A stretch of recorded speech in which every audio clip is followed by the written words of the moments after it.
Good day, everybody. Welcome to another episode of Fans Reaction on your favorite TV, PatriotTV, your most sports, information and entertainment. Remember to like and subscribe to our channel and also follow us across social media handles as you can see below. And also click on the bell icon to get notification for every video that we drop. We are taking fans' reactions from the game at the Theatre of Dreams, Old Trafford, between Manchester United, the Red Devils, and Fulham FC.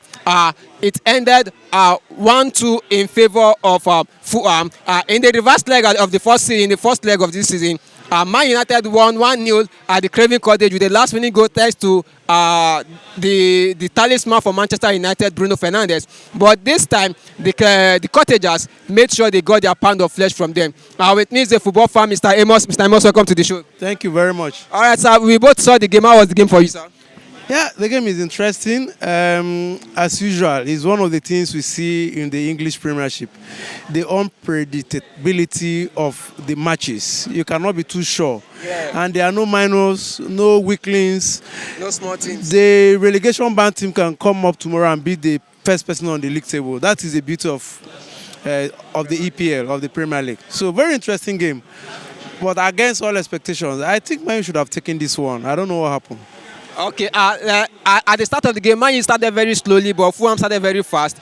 But somehow, the first half ended goalless. Then came in second half, Calvin Bassey scored the first goal, and the man who stood up the counter for Manchester United this time was Harry Maguire. He scored the equalizer, and they tried to push for a win before Iwobi, thanks to a beautiful assist from this running man, Traore, and then beat two defenders and placed the keeper very well to get the winner. How was the performance of the Nigerian boys who got the goals for you?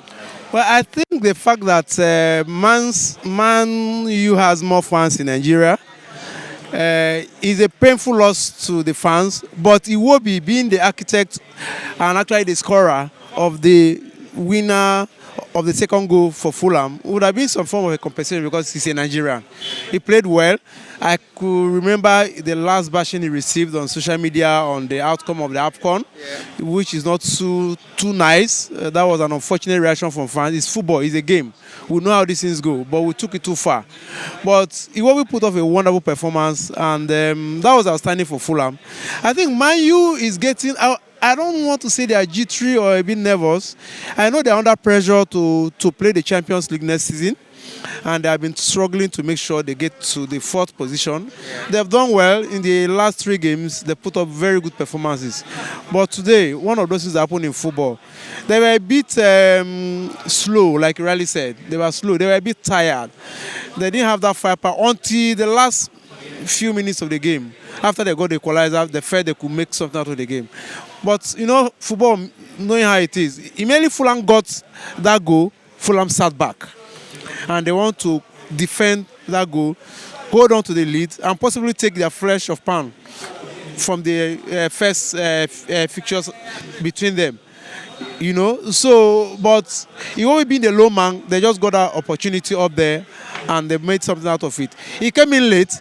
If they had 5 or more minutes to this game, mine would have equalized still because of the last move pressure that they put in. They would have equalized. All right, thanks. So speaking of the Champions League now, for that 4th position, it's a stiff competition between Aston Villa, Tottenham Hotspur, and Manchester United. And with this loss, do you think this loss will play a big impact in the chances of Manchester United to getting that 4th qualification spot for the Champions League? I think it's still early days to call. Man U is now in the 6th position, if I'm right. 5th is occupied by Newcastle, Tottenham, and then 4th is Aston Villa. Aston Villa is on fire right now. They want to prove a point. They want to get into the Champions League. I don't think they have been there for years now. They are eager. They have a very good manager, a very exciting manager who is pushing them well. They could do it. I see them doing it because they score goals. They have the energy. They have young boys. And once they open up on you, you just have to bring something extraordinary to contain Aston Villa. I fancy the chances of Aston Villa more than Tottenham. Tottenham are not that vibrant. I am not so excited with their play this season so far. Man U could still get up to 4, but whatever it is, worst case situation, Man U will still have a Europa spot. All right, so Man U will still get the Europa spot. All right, so one more thing, sir, before you quickly go. I know you're a Chelsea fan, so what are your expectations for the Morus match between Liverpool and Chelsea in the Carabao Cup final at Wembley?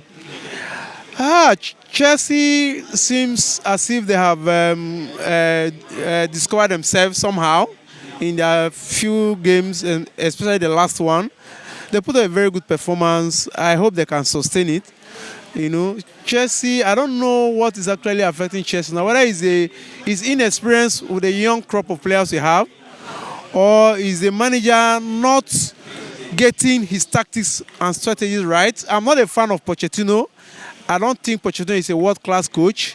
From day one, I kicked against the appointment when Chelsea hired him. Pochettino's best was at Tottenham. I don't see him doing anything better than that. So I wasn't disappointed the way he has been going with Chelsea. But all said and done, Chelsea will put up a good fight tomorrow, but the odds favor Liverpool to win that trophy. Liverpool is very experienced and they are strong. All right, so the odds are in favor of Liverpool. So one more thing before you go.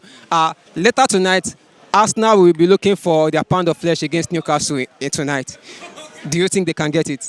Newcastle is a hard nut to crack any day. Those boys are wonderful. But they could have a bad day. But Arsenal has found themselves. Arsenal play wonderful football now, beautiful football, and they have been putting up a good performance. Arsenal is home, right? Yes. In that game, Arsenal home. I see Arsenal getting the result. Arsenal will beat Newcastle, but not with wide margin. Maybe like a 2-1 situation. But Newcastle will score. For those people who try their hands on betting, it's a go-go match. Yeah, for sure. All right, thank you so much. Thank you.